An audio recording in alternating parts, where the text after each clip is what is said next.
गुरु भक्ति योग।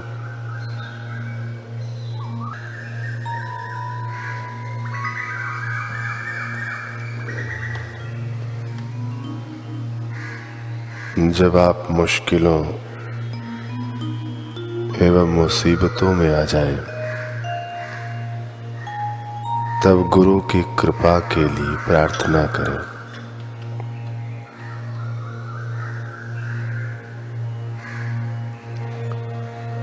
अपने सच्चे हृदय से बार बार प्रार्थना करें, सब सरल बन जाएगा, ठीक हो जाएगा।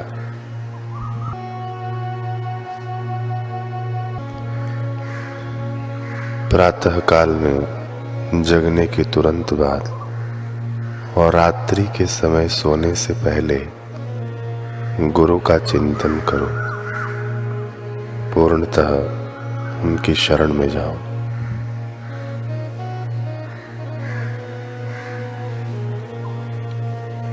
दिन के दौरान अगर गुरु की सेवा के बारे में, आज्ञा पालन में निष्ठा का अभाव या ऐसी कोई भूल हुई हो तो रात्रि में सोने से पहले उसका विचार करो।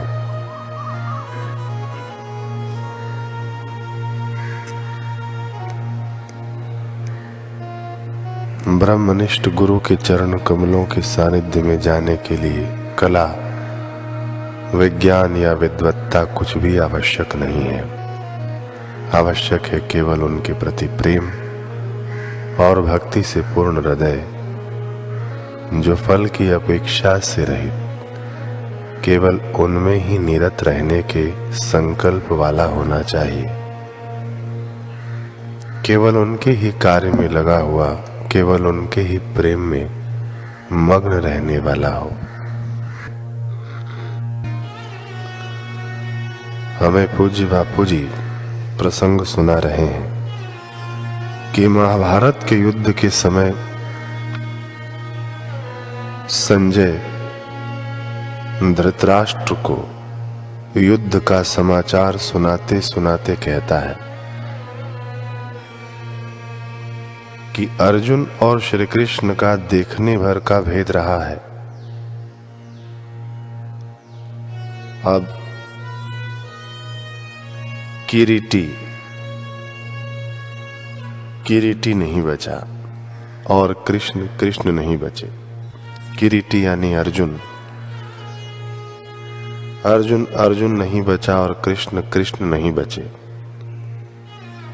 मानो अर्जुन के अंतःकरण में कृष्ण आ गए और कृष्ण के हृदय में अर्जुन आ गया। अब भेदभाव की समाप्ति हो गई। अब दोनों के अंदर एक ही ब्रह्म थिरक रहा है। जैसे दो दियों का प्रकाश एक हो जाता है,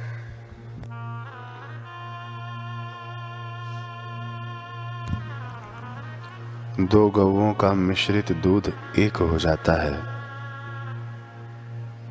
और व्यक्ति के दो नेत्रों की दृष्टि एक हो जाती है। ऐसे ही दो अंतःकरणों का अनुभव एक हो गया है। उस अनुभव का वर्णन करते करते संजय उन्मनी अवस्था को प्राप्त हुआ है। संजय के शरीर पर रोमांच उभर आया है। 18वें अध्याय की बात है। संजय की आंखों से प्रेम के आंसू टपक रहे हैं। गदगद गिरा नयन बह नीरा। आनंद और प्रेम में पुलकित होकर क्षण भर के लिए तो संजय बोलता बोलता बंद हो गया है। बाद में जब संजय चालू प्रसंग को प्रारंभ करता है, तब धृतराष्ट्र कहता है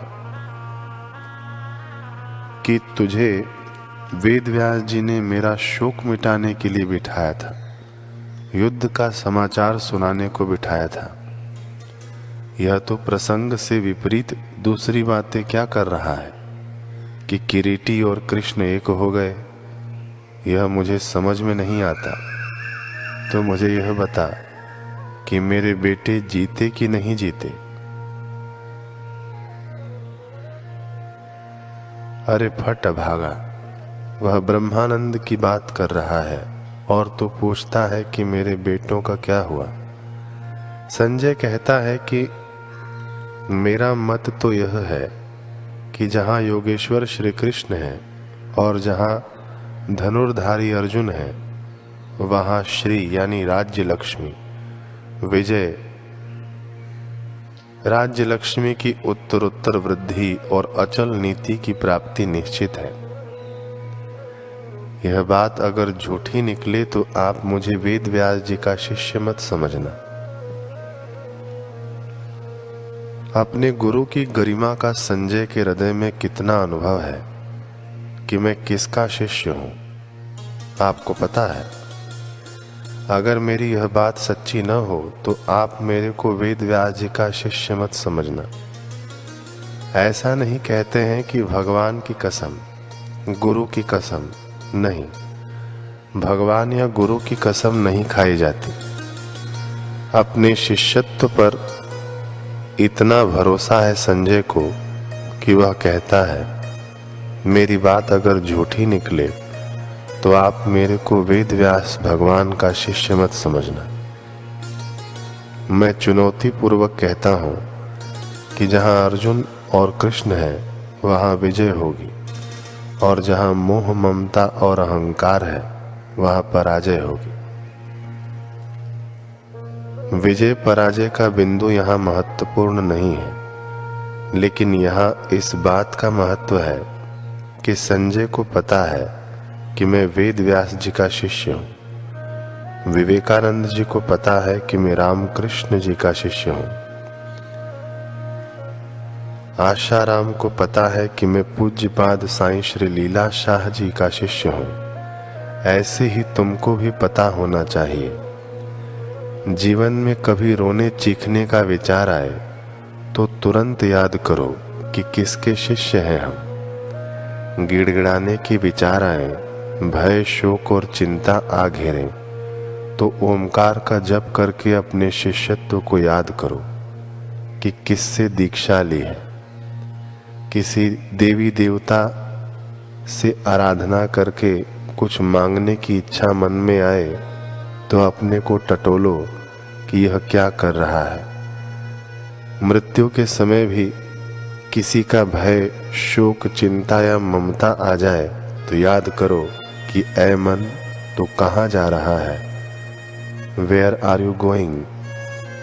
ओम ओम। दुर्बल विचारों से आपके इर्द गिर्द दुर्बल आभा तैयार होती है। चिंता के विचारों से चिंता की आभा तैयार होती है, लेकिन आत्मज्ञान के विचारों से परमात्मा की आभा तैयार होती है।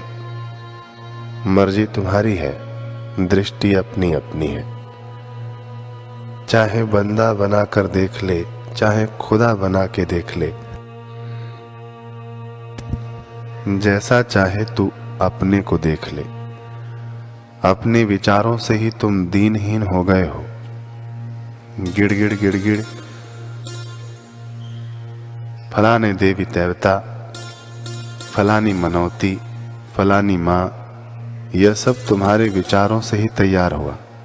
फलाना साहब,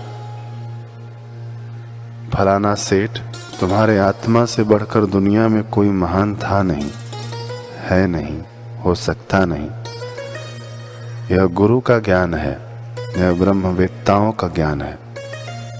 दीनहीन दुर्बल विचारों को छोड़, ममता आसक्ति अहंकार को छोड़, दीनता को त्याग नर, अपनो स्वरूप देख, तो शुद्ध ब्रह्म अज दृश्य को प्रकाशी है।